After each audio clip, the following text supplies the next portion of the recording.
So far in this series on the power of ambition, we've addressed a brief history of ambition in this great country of ours. And we've talked about the 6 steps of building our ambition. Before we go into how ambition affects our personal lives, let me just review the steps we've covered so far. Step 1, positive self-direction, knowing who you are and where you want to go with your life. Step 2 is self-reliance, taking responsibility for your own life and taking responsibility for all that happens in your life. Step 3, self-discipline, addressing ambition at the daily level, doing all you can every day, and doing it until you get there, knowing that the pain of discipline weighs ounces and the pain of regret weighs tons. Step 4 is self-enterprise, keeping your eyes and ears open at all times, being aware of opportunities around you, and being able to create opportunities that'll keep you on the road to success. Step 5 in building your ambition is working with others, learning how to effectively communicate with those around you, learning how to maximize your networking abilities, and learning to work with those who deserve it, not those who need it. And step 6 is self-appreciation, fueling your accomplishments tomorrow by acknowledging your successes today. Each of these 6 building blocks works together in creating energy, directing energy to fuel our ambitions.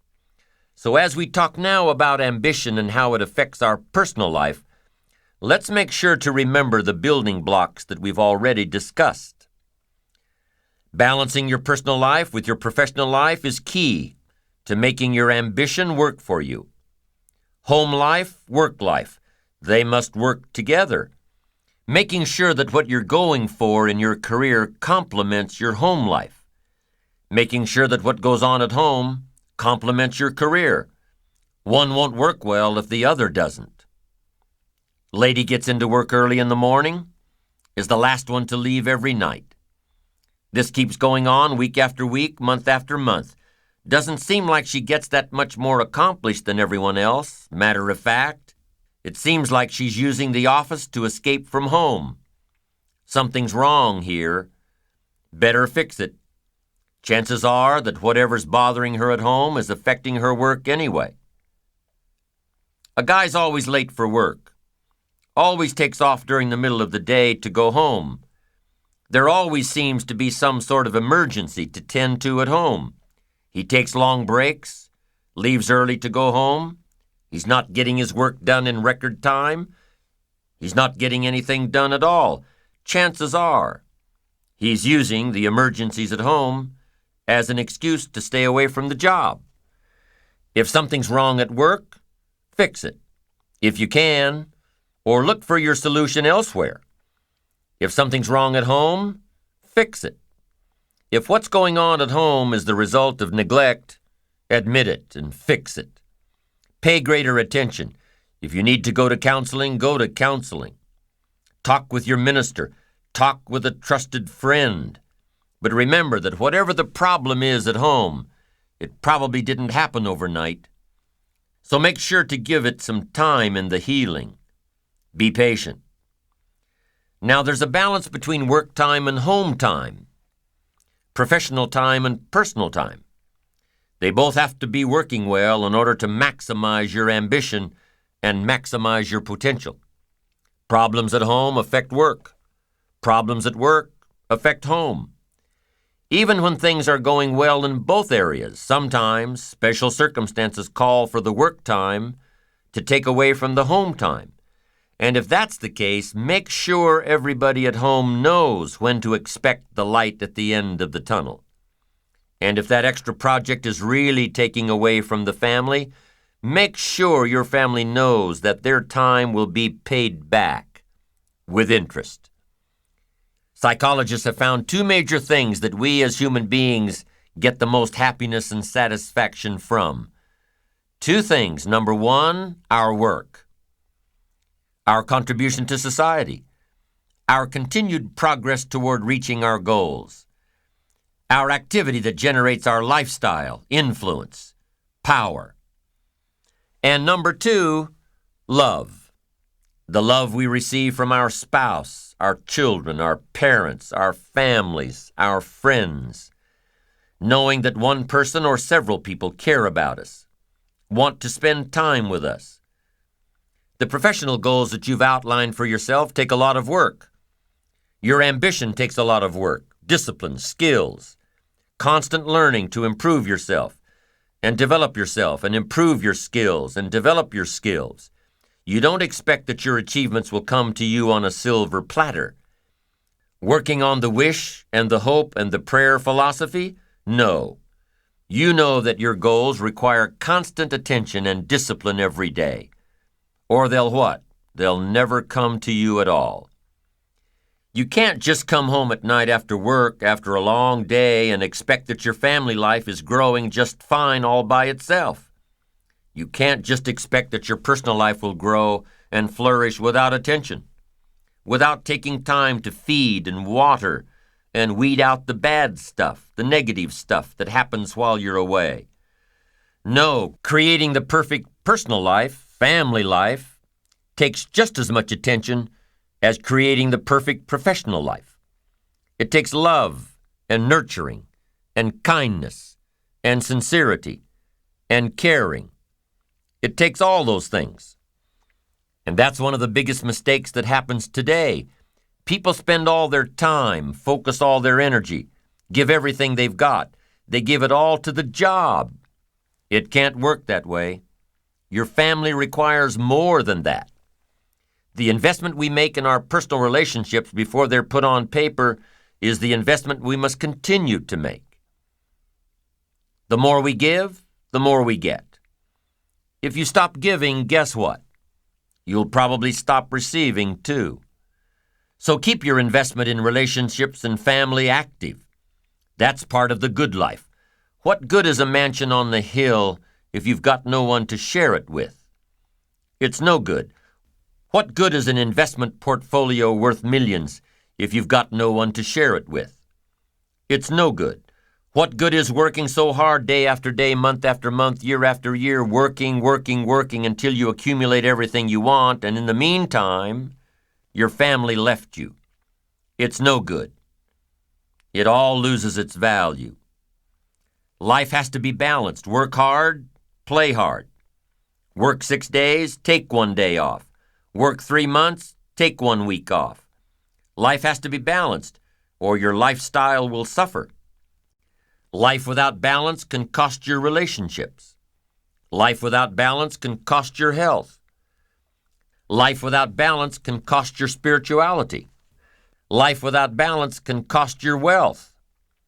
Happiness. Balance. Work on a balanced life.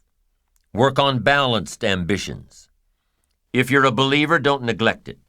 Study and practice if you're a believer in spirituality.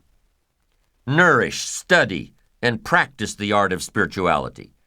Because we learned before that the great destroyer of all of us is neglect. Starts like an infection, becomes a disease. One neglect leads to another, starts spinning out of control. Here's one thing to consider if you've neglected your spirituality, if you're a believer. Now, I'm not asking you to be a believer, but I'm asking that if you are a believer, do not neglect that part of your future. Study and practice as diligently as you study and practice ambition and parenting and skills and success in the marketplace. Faith helps sustain ambition. Here's what else plays an important role in your ambition: your physical side, your health. And here's some of the best advice I've got on the physical side. Ancient scripture says, treat your body like a temple. Excellent advice. Treat your body like a temple, meaning something you'd take extremely good care of. A temple, not a woodshed. No, a temple. And here's why. The mind and the body work together. You've got to have both functioning well.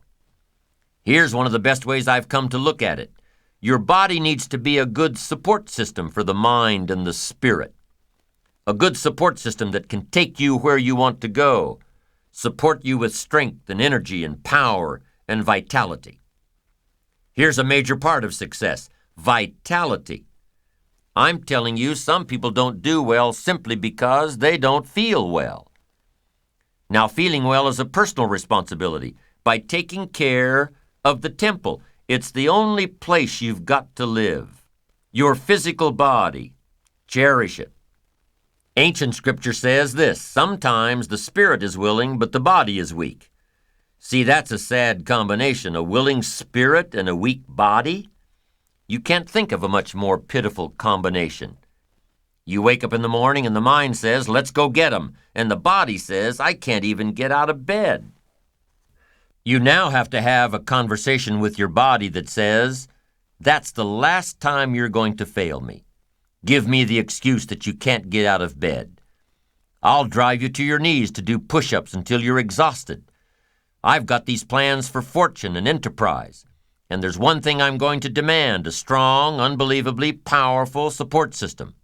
From now on, I'm going to have a support system that will take me wherever I want to go. Support me with power. Support me with vitality, strength, uniqueness, zest. Anything less than that, I will not settle for. I'm telling you, you've got to take care of this physical side because it's so important. Be conscious of self, of your support system. Be conscious of self, but not self-conscious. Don't work on it too much, more than you need to. You don't have to spend 6 hours a day to have a good support system. You don't have to. 30 minutes a day, 1 hour a day, and you can have a strong, healthy body. Exercise? You can do just a few simple things. Take the stairs instead of the elevator, unless you're on the 50th floor in New York. When you're looking for a parking space, don't look for the one that's right by the front door. Park a block away and get a little bit of exercise. But here's the best exercise program in the world, the one that'll work for you, the one that you'll do, the program that won't bore you or hurt you. If you don't like to jog, if your joints can't handle it, go for a walk. If you don't like to walk, take up swimming half a mile a few times a week. If you don't like exercise that seems like exercise, get into a sport, like tennis or racquetball or basketball or softball. You don't have to do too much, just enough to keep your body a good support system. Here's what else happens when you participate in a regular exercise program. You just plain feel better. Not just your body, but your mind. It's kind of a paradox, but the more physical activity you do, the less sleep you need. The more physical activity you do, the better your mind works. We've all heard of the runner's high. Well, it's true. 20 to 30 minutes of sustained activity starts releasing endorphins in our bloodstream. And endorphins are our body's natural secretion of morphine. No wonder they call it a runner's high. It is. Take care of the physical so that it becomes a happy support system. It'll have the muscle and the strength and the vitality to take you wherever you want to go, accomplish whatever you want to accomplish. Develop a good support system to take care of you and make all of your dreams come true. Because you've got to have the physical. Okay, and here's what else you need to pay attention to in the physical. Those things that could hurt you, like overeating and smoking and too much alcohol. These things can destroy your temple just as surely as pure neglect. Now, a fine glass of wine with dinner is one of the joys of life, lifestyle, but drinking too much too often will tear down your temple, and it'll do more than that. Drinking too much at business dinners or social dinners will end up alienating you from the professionals who know their limits. Make sure you know your limits. A fine glass of wine, yes. A bottle of wine, probably not. Know your limits. Pay attention to your behavior in the marketplace, lest it cost you more than you'd like to pay.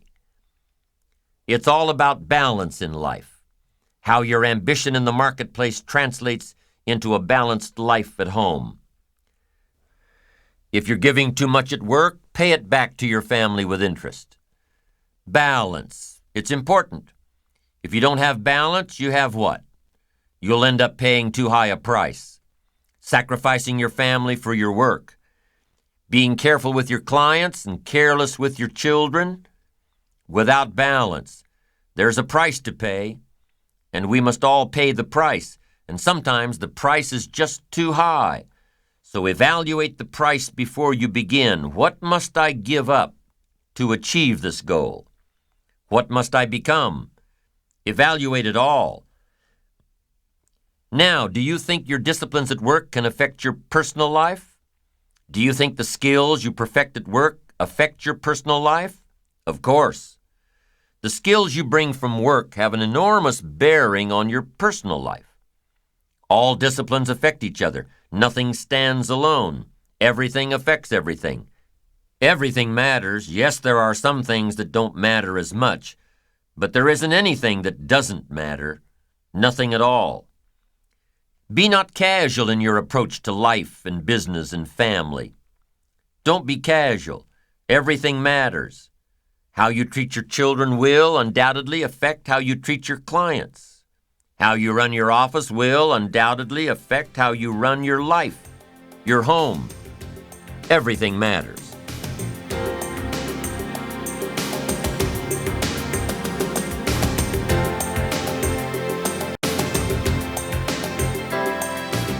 Now let's look at leadership.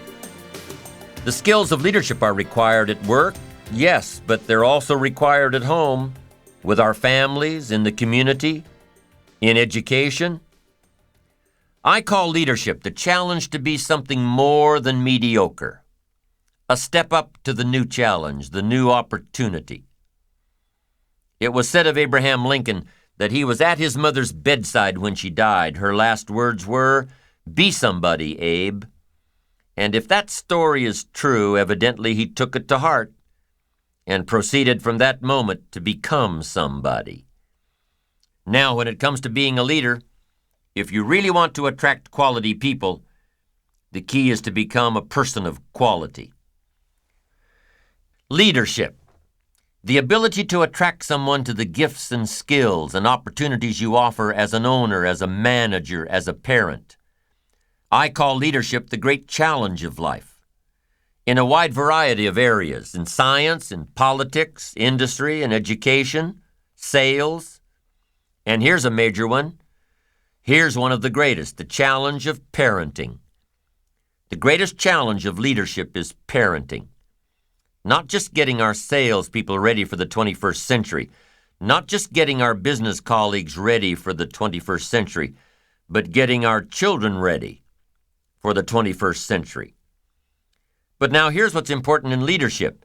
Refinement. All great leadership keeps working on itself until it becomes refined and effective. And here's some refinement. Learn to be strong but not rude. This is a refinement. These are the extra steps to become a powerful, capable leader with a wide range of reach. Some people mistake rudeness for strength. It's not even a good substitute. Next, be kind but not weak. We must not mistake weakness for kindness. Kindness isn't weak. Kindness is a certain type of strength. We must be kind enough to tell somebody the truth. We must be kind enough and considerate enough to lay it on the line. We must be kind enough to tell it like it is and not deal in delusion. Next, learn to be bold but not a bully. It does take boldness to win the day, to build your ambitions. You've got to stride out front. You've got to be willing to take the first arrow, to take the first problem, first trouble. I think we'd all agree that farming is not an easy job. We must face the weeds and the rains and the bugs straight on. It's not an easy task. But if you want any value at harvest, you've got to press, you've got to be bold, you've got to seize it. Here's the next one. You've got to be humble but not timid. You can't get to the high life by being timid. Some people mistake timidity for humility.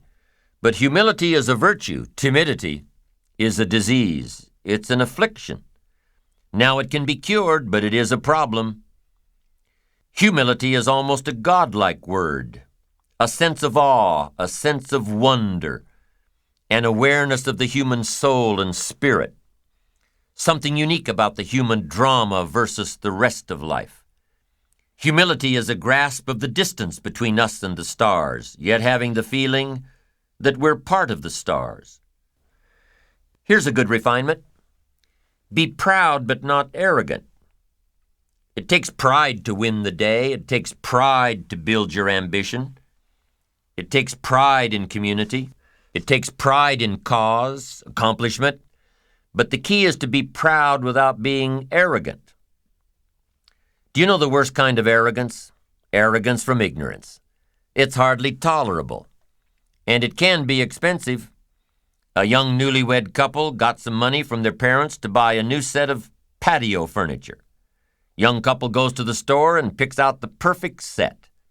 They go to the checkout, and the clerk scans the UPC code. The couple says, "Hey, there's 4 chairs in this container. You're only charging us for 1. Clerk says, "I know my job," she says arrogantly. "I stepped up here and scanned the container. Don't you think I know what I'm doing?" Well, the young couple tried to explain that she was wrong. Clerk wouldn't listen. Young couple got 4 beautiful patio chairs for the price of 1. Now, do you think the store clerk will alter her arrogant attitude when it's time to close out her cash drawer? Probably so. Ignorant arrogance is the worst kind. If a guy's smart and arrogant, we can tolerate that. But if a guy's dumb and arrogant, that's just too much to take. And here's the next one, humor without folly. That's important for a leader. Humor, yes, but folly, no. In leadership, we learn it's okay to be witty but not silly. Witty but not silly. Fun but not foolish. Next, deal in realities. Deal in truth. Save yourself the agony. Just accept it like it is. Life is unique. Accept it as unique. Some people call it tragic, but I'd like to think it's unique.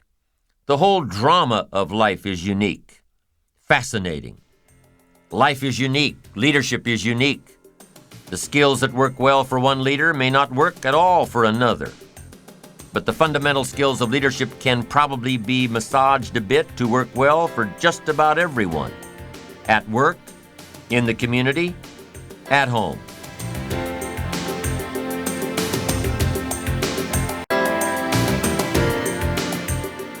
Many people assume that the skills involved in having a good, solid family come naturally. To who? They don't teach how to raise a family 101, how to raise a family 102 in school. They don't. They should, but they don't. People tend to assume that good leaders in the community are automatically good leaders at home. So what are some of the skills involved in raising a good, solid family? Communication is number 1. Every member of the family has to know that they have a voice and that their voice is respected. Every person in the family has to know that their opinions count, that the family is a democracy, that if there's an issue, they can put it on the table. And that's what's so important about the dinner table. It's not just a place for the evening meal. No, it's a place to bring out all the issues, to talk about the day, to share experiences, to ask questions and hope for answers around the dinner table. Now, in today's society, there are a lot of broken homes, divorced parents that share custody of the kids. How do you raise good, solid kids when they're split between 2 households? Make sure the philosophies in both households are compatible. Now, obviously, the reigning philosophies are different. That's why the home is split. But for you parents facing this kind of challenge, put away the personal differences and develop one set of philosophies by which to raise the kids. Why? Because if you don't, the kids will be a mess. One set of rules for one house, another set of rules for another house.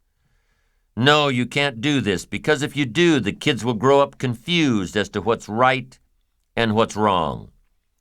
So regardless of how your household is set up, make sure that communication plays a vital role. Everybody needs a voice. Everybody has to be heard. And everybody has to acknowledge that everyone else's voice counts. That's number one, communication. Here's number two in raising a solid family, activity. There was a study done a while back that surveyed a large group of happy families, and here's what they all had in common. First thing, they made a regular habit out of eating dinner together as often as possible. Second thing, they were all involved in one physical activity or another, walks, tennis, swimming, basketball. They planned family physical fitness activities. Third thing, they made a regular habit of spending Sunday mornings in church. And the fourth common denominator between successful families, the parents scheduled quality, personal time together. Alone. So why would the parents' personal time affect the entire family so dramatically?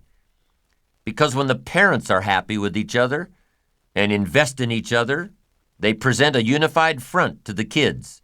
Personal time together, it's important. So the second key in raising a solid family is activity. Outside activity, planned activity, bike rides in the summer, ski trips in the winter, boating, fishing, trips to the zoo, frisbee in the yard, baseball, softball, basketball, whatever interest your family has, make sure you take time to schedule these kinds of activities, outside activities, on a regular basis. And then schedule inside activities, doing things together at home on a regular basis. If you've got a young family that's gotten used to plopping down in front of the TV during every spare moment, start weaning them off this activity one day a week. Plan one evening a week without the TV. And during this time, read together, work on household projects together, go through the family picture albums and videos together, plan vacations together. Start a family journal. Write in it once a week what all you did, where all you went, and what all you saw, and how all you felt. Family journals are a wonderful way of tracking the growth of your family and the growth of your kids. When you look back on these family journals, you'll find they're one of the greatest treasures you have. And here's another fun way to log the history of your family. A friend of mine tells that when she was a kid, one of three, in a family where sibling rivalry was at its height, her parents used to hide a tape recorder under the dining room table every so often and tape the family dinner conversation. Wow, those kids get together now and have a great time with this stuff. They're grown now, but when they look back and listen to their upbringing, it has a way of rekindling the family bond. And here's the third most important key to raising a strong, healthy family with bonds that'll last a lifetime: a spiritual connection. Now, I know that your beliefs are your own, and whether or not you call the power behind our existence God or not is entirely up to you. But whatever your faith is, whatever your beliefs are, share them with your family, share them with your children. Make time frequently to discuss the spiritual aspects of life. Give your kids the opportunity of choice by giving them a basis of knowledge. There are all sorts of wonderful programs at churches these days, aside from the Sunday sermon that's so valuable. There's Sunday school for kids, vacation, Bible school, camping trips, family outings, weekly Bible studies, picnics, plays, musicals, concerts.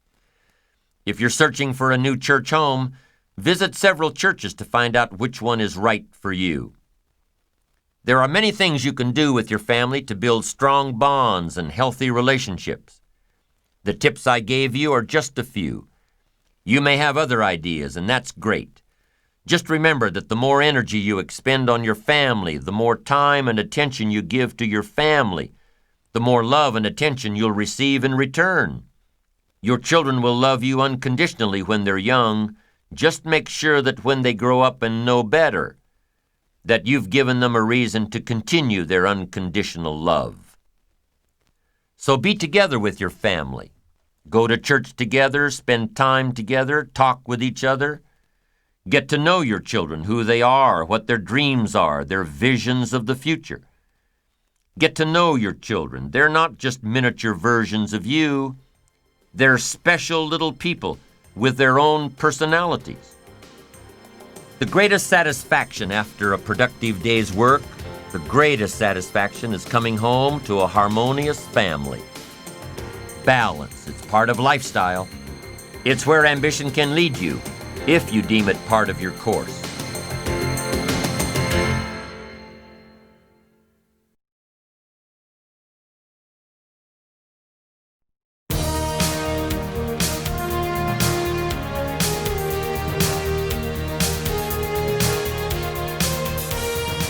The economics of ambition, the rewards of ambition, the final result of working hard, burning the midnight oil, doing it until, being disciplined to stay on track, day after day, week after week, month after month. What's all this working hard going to get you? Better put, what's all this working smart going to get you? As you've followed this program on the power of ambition, as you've learned to set your goals and develop a game plan, and use the tools of reflection and discipline in putting your life together, as you're building your ambition to reach your destination, surely, somewhere in your list you wrote down wealth. I'm sure you didn't write down that you wanted to earn enough to just get by. No, you probably wrote down that you wanted to have a certain amount of money. To some it may be to earn $50,000 a year. To others it may be to earn $500,000 a year or $1 million. It doesn't matter. You probably wrote down what you believe that you're capable of earning if you really exercised your potential. What you want to earn the next year, 3 years, 5 years, 10 years in your lifetime. And that figure probably would be viewed by the majority as being rich, getting the most from your ambition, being rewarded by your ambition. Now, I'm not talking about the incredible feelings of accomplishment. I'm talking about the tangible rewards of ambition. How wealthy should you be in knowledge and in spirit? As wealthy as you possibly can be. How rich should you be? In dollars and investments. As rich as you possibly can be. Now, I'm not talking greedy. I'm talking reward for success at the service of others, not at the expense of others. Is it okay to strive for success? Is it okay to strive to become rich and wealthy? Many people struggle with the concept of being rich. Rich people lack morals. Rich people are cutthroat. Rich people don't care. No, that's not true. Now, some rich people lack morals, are cutthroat, and don't care, but a lot of poor people have those same traits. So corruption is not inherent with being rich or wealthy. Corruption is inherent with gaining at the expense of others. Corruption is evil. But wealth is not evil. Wealth says discover your own talents and use them and take care of them, so your own talents and skills and gifts can take care of you. I firmly believe, the more that I ponder this topic of wealth, I firmly believe that it's our natural destiny to grow, to succeed, to prosper, and to find happiness. So here's what I've learned to do to temper the words rich and wealthy. I call it becoming financially independent. That's a little easier than rich or wealthy, because some people have this idea that to be wealthy or rich, you've got to misuse people. You've got to tell lies. You've got to throw away values. If being rich bothers you, don't pursue riches. Some people even tell me that the Bible says it's hard for a rich man to reach heaven. I say, well, that language suits me. It didn't say it was impossible. It just said it was hard. I don't mind a little hard stuff. I'm also reminded that the Bible says the meek shall inherit the earth. But where does it say that in order to be meek, you have to be poor? No, the Bible doesn't say you have to be poor. That's just an interpretation. A poor rationalization that lazy people use. People who need to justify their lack of progress. People who will give up in the midst of any adversity, people who don't even try. For everyone that's born in America or comes to America, here's part of your heritage: the opportunity to become financially independent. In a nation that's full of hope and promise, it's our heritage and our right, and within our reach, to realize all the best that exists, including personal wealth. So let me give you now, by definition, the meaning of financial independence. And kids go for this because this is simple language. Financial independence is the ability to live from the income of your own personal resources. The ability to live from the income of your own personal resources. That I describe as financial independence. Now, one part of it is how you want to live. Some people need millions for all the projects they've got going, all the causes they support. And here's what's exciting about America. What if you decided you had to be rich? To do all the things you wanted to do, go all the places, support all the projects? What if you had to be rich? Are there books on the subject? Yes, of course. There's plenty of information on how to be rich. But if you don't have to be rich, you probably won't read the books. What drives you to go get the books is if you have to have the money. Now, some people don't need much money. I understand that. Some people lead modest lives. But financial independence, that, I think, is every American's heritage. Someday to become financially independent. The ability someday to live off the income of your own personal resources. Wow, it's freedom of the most exciting kind, financial independence. Now, to get there, I assume that you've got this money thing settled, that it's okay to be rich and wealthy. It depends on how you earn it, of course. Success at the service of others, not at the expense of others. Wealth by rendering wealthy amounts of service. Everybody has got to weigh this for themselves. I understand that. But let's say that you'd like to go for becoming financially independent. Here's number one. It's a matter first of philosophy. The philosophy of the rich. Rich people invest their money and spend what's left. The difference in your economic future is going to be not the economy. The difference in your economic future is going to be your philosophy. Now, I had one lady chastise me severely. She said, "Mr. Rohn, you can't promise young people that they can become rich and wealthy, financially independent.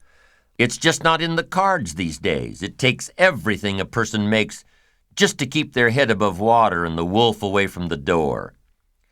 I said, "No, that's not true." She said, "It is true. You can't hold out hope to all people who listen to you telling them they can become financially independent, especially to children. They'll be sadly disillusioned. It's not in the cards these days." I said, "Gosh, I wish I could persuade you otherwise." I said, "Let me use this illustration. Can you think of a couple right now who makes $5,000 a month?" She said, "Yes, if I think real hard, I could come up with a couple that makes $5,000 a month." What would they tell you it takes just to keep their head above water and the wolf away from the door? They would probably say, all of it. It takes $5,000 a month. I said, "Could you think of a couple that makes $5,500 a month? $5,500. She said, "Yes, if I thought for a while, I could probably come up with a couple that makes $5,500 a month." I said, "What would they tell you it takes just to keep their nose above water and the wolf away from the door?" They'd say, all of it. I said, "Now if they said it took all of it, how do you account for this extra $500? Here's what happens. There are errors in judgment on economic philosophy. You say, "No, Mr. Rohn, it's the economy." No, it's the philosophy. And if this couple saved this $500 and lived like this couple over here on $5,000, Their extra $500 a month invested over the next 15 years would make them financially independent. The difference is not your paycheck. The difference is your philosophy. So now let me teach you some of the best philosophy I know. What to do with a dollar. Here's what I suggest that kids do with a dollar. I've got them all persuaded that it's okay to become rich and powerful, financially independent, and if you've got a dollar, I tell my kids, here's what you do with it. To begin with, never spend more than 70 cents. And here's a good plan for the remaining 30 cents. I suggest you take 10 cents out of every dollar and give it to charity. Here's why. Nothing teaches kids character better than generosity. It helps you teach so many things. Generosity, supporting worthy projects, taking a piece of what you've been blessed with and turning it back to help people who can't help themselves. Worthy projects, charity. And the time to start is when the amounts are small. I'm telling you that if a kid understands this, he'll give you a dime out of every dollar. Once they understand, and it's easy to give a dime out of a dollar. It's a little tougher to give 100,000 out of 1,000,000. Somebody says, oh, if I had 1,000,000, I'd give 100,000. I'm not so sure. That's a lot of money. We'd better start you early so you'll be ready when the big stuff comes. So 10 cents for charity. Here's the next 10 cents. 10 cents for active capital. Active capital. Active capital to try to make a profit. We live in a capitalistic society where the money belongs in the hands of the people, not in the hands of the government. So you should turn part of your wages into capital and turn capital into a profit-making enterprise. It can be a piece of property. It can be anything. Buy, sell. It doesn't matter what it is. Try to show a profit. And this is where I teach kids how to have 2 bicycles, one to ride and one to rent. Active capital fund. Because here's what I teach kids. Kids will be happy to learn this. Profits are better than wages. Kids need to know that. The benefits of living in a capitalistic society. Kids can start a Kool-Aid stand before they can get a job. Kids can clean out their rooms, have a garage sale to earn some profit. It doesn't take a kid long to figure out that profits are better than wages, better than allowances. And that's what America is all about, a profit. And here's what's exciting about making a profit. You can make a profit long before you can legitimately earn a wage. There are no limits. Your profits can sometimes accelerate much faster than your wages. Teach your kids early. Profits are better than wages. Wages make you a living. Profits make you a fortune. And we should all try our hand at making a profit since we live in a capitalistic society. How long will it take to triple your wages currently? A while. But profits, there's no limit. My gosh, once I understood this, I went bonkers. Profits. The whole world benefits if we all leave more profit. Leave a profit. Make a profit. I talked to a man who rents a lot of apartments. He said, Mr. Rohn, you wouldn't believe it. Most people, when they leave the apartment, it's trashed. I said, you've got to be kidding. He said, no. What a reputation. Everything you touch turns to trash, gets dirty. Got to turn that around. One of the best ways to train yourself is to leave a profit. A friend of mine has made money on every car he's bought. Why? Because when he traded it in or sold it, it was always better than he found it. It was always better than he found it. The key for parents is to touch a life and leave it better than you found it. Touch a business and leave it better than you found it.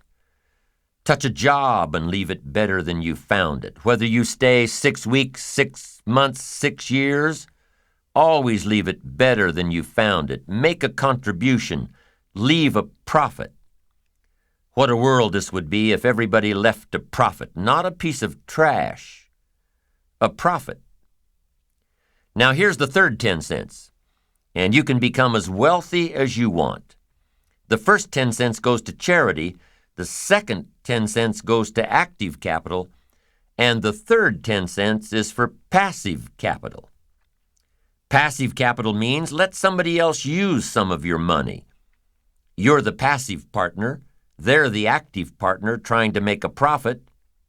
They'll pay you interest. And one of the most valuable things for your future is called compound interest. Nothing more valuable. And I suggest 10 cents for passive capital. Let someone else use it. Pay you interest on it. Now here's what else I teach kids. It's a Bible philosophy.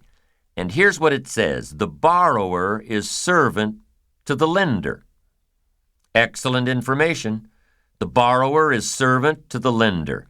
And if you've taught this properly and asked kids, what do you want to be? Here's what they'll tell you. They'll say, I want to be one of those lenders. That's the power position.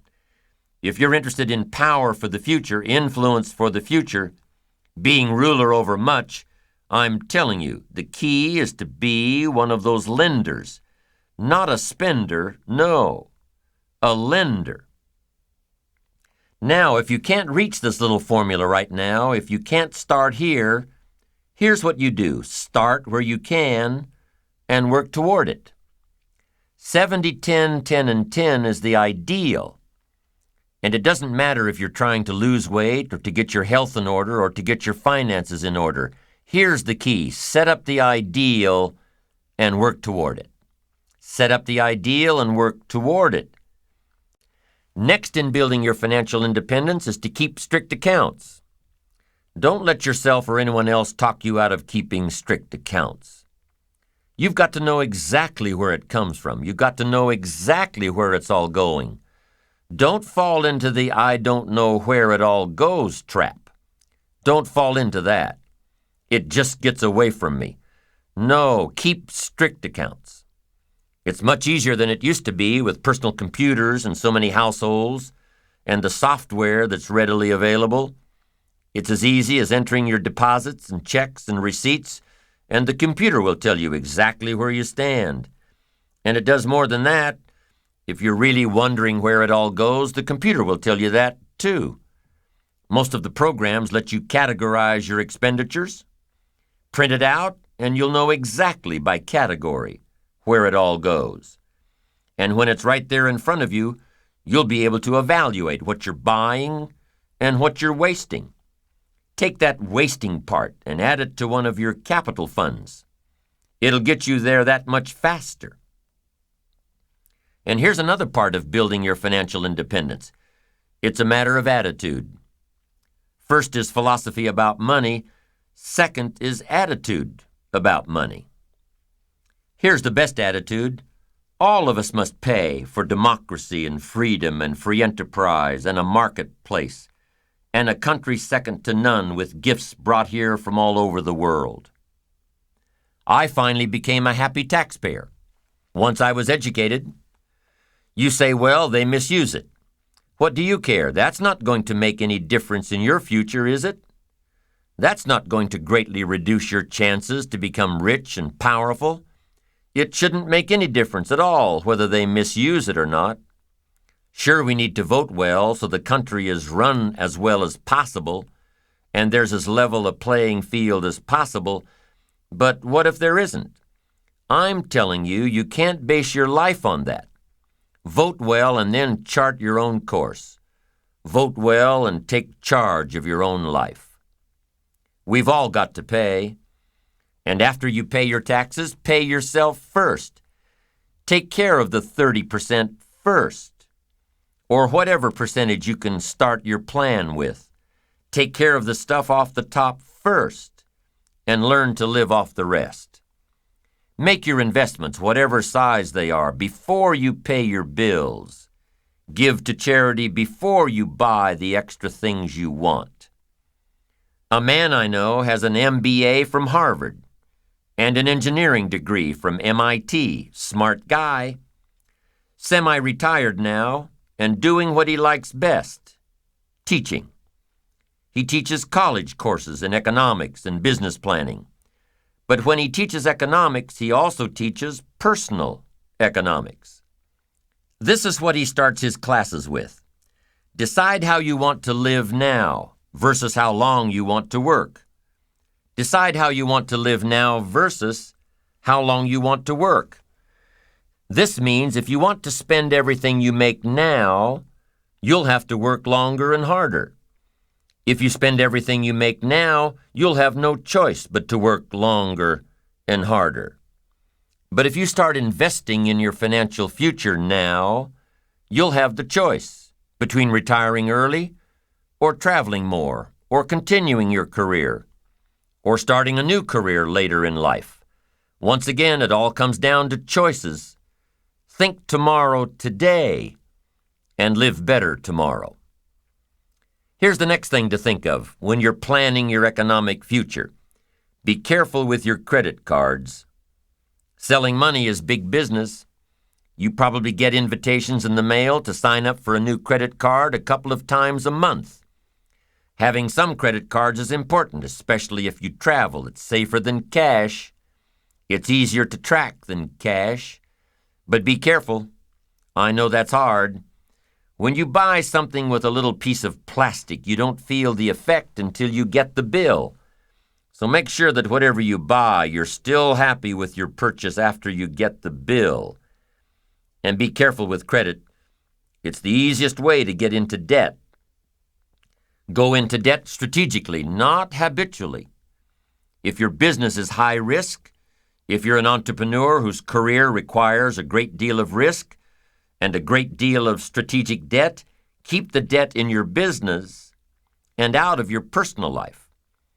I know this one's hard too, because for most entrepreneurs looking for capital, the lender requires you guarantee the debt personally. So plan your debt just as you plan your fortune. Here's another point to remember in becoming financially independent. It's hard to get rich fast. It's easy to get rich slowly. 70, 10, 10, and 10, or whatever percentages you're working with. It doesn't happen overnight. With conservative investments, it takes a while. It takes discipline to keep adding value to your future. A little every month, a little every month, a little every month. It takes time to build your fortune, your financial independence. There's a saying about investing. Time, not timing. The saying says time, it takes time. Now, if playing the stock market is what you do, then you know that timing is a whole other ball game. But for the average person, it's time. A study was done a while back that analyzed stock market investments. The study took two scenarios into consideration. The first one took place over 40 years. In the first scenario, stocks were bought at the very worst possible time and sold at the very worst possible time. Bought high and sold low.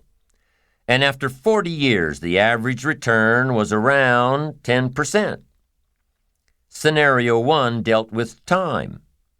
Now, in the second scenario, stocks were analyzed over a 10-year period.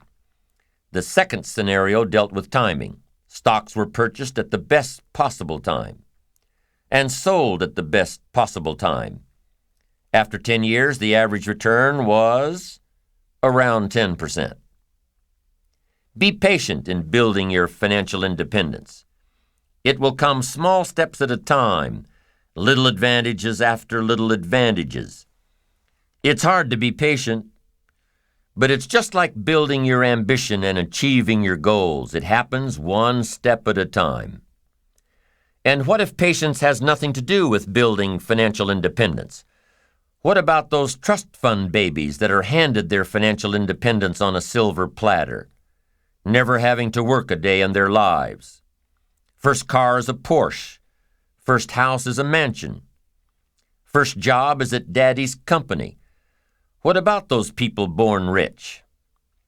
Some guy says, It isn't fair that I'm working like crazy all day, all week, all month, all my life. It just isn't fair. I'll never have that kind of money.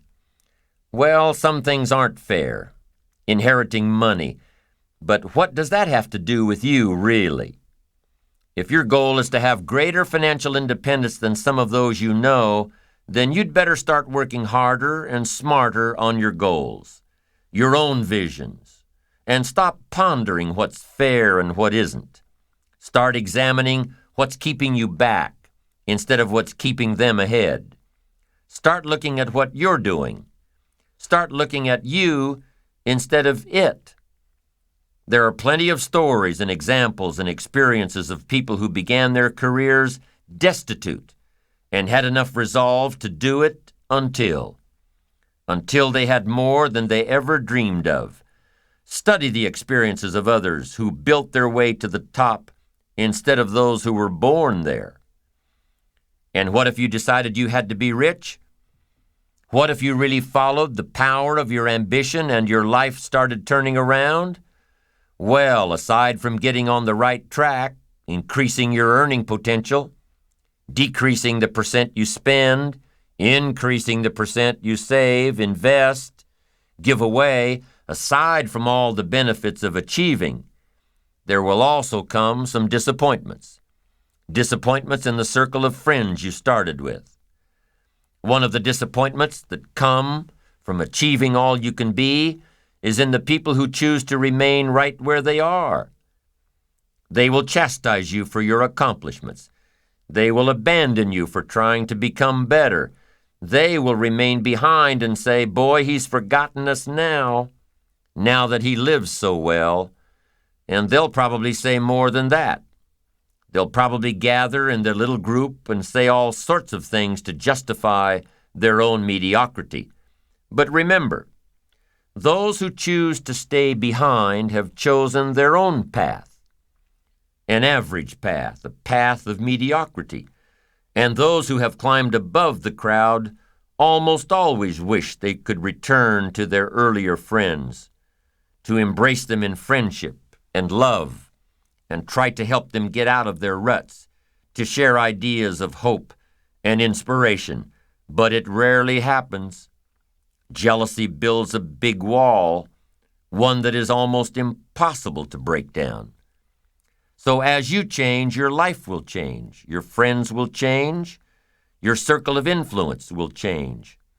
And that's part of achievement and ambition and success, an ever-changing process required to become the person worthy of reaching your goals.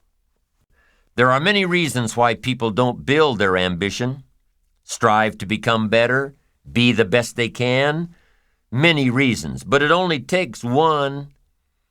We talked about many fears in an earlier session and how to work to overcome them.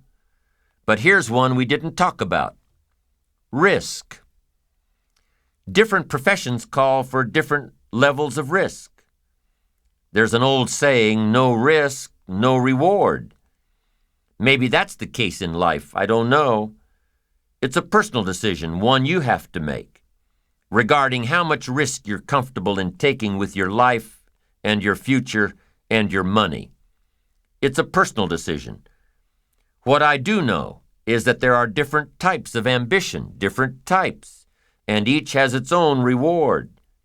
The ambitions of a salesperson are different than the ambitions of a manager. The ambitions of a manager or an executive are different than the ambitions of an entrepreneur. The ambitions of an entrepreneur are different than the ambitions of an artist or a scientist or a teacher. With different levels of ambition come different levels of risk and different levels of reward. Salespeople are probably more able to handle risk than managers and professionals. And the higher the risk, the higher the earning potential. Entrepreneurs are probably even more risk-oriented. They have to be. An entrepreneur's ambition must overpower the risk of losing it all in an attempt to gain their dream. Your level of ambition may or may not be equated with your ability to take on risk. Most people can't deal with so much failure to reach success. There are only a few people, even among the most ambitious, that have the tenacity, intestinal fortitude, tolerance level to follow a risky ambition. Whatever the level of ambition, whatever the level of risk, there must always be the discipline to overcome the failures and see the end result. To keep trying until. Jonas Salk kept working through his failures until he developed the polio vaccine. Whatever your level of ambition, keep doing it until you get there. The riskier the ambition, the greater need for stability in your personal life. If you've got everything on the line in your business, you'll want to make sure everything is in line at home. John D. Rockefeller was very frugal in his personal habits, but he was willing to take risks, big risks, with investments and debts, risks that made his colleagues shudder. So as you're developing your own plan for financial independence, as you're working toward the ideal of living off of 70% of what you make, remember the first step is to define a plan. It may not be ideal, but you're taking the first steps. And when you follow your plan, the money you put away today will help you build your financial independence tomorrow. And with financial independence, the result of your ambition, the reward of your ambition, with financial independence comes freedom like you've never known before. Freedom and options. To live where you want to live, to do what you want to do, to go where you want to go, to drive what you want to drive, to support the causes you want to support. With financial independence comes the freedom of choice. It's okay to be rich. It's okay to be wealthy. It's okay to be successful, as long as it's at the service of others, not at their expense.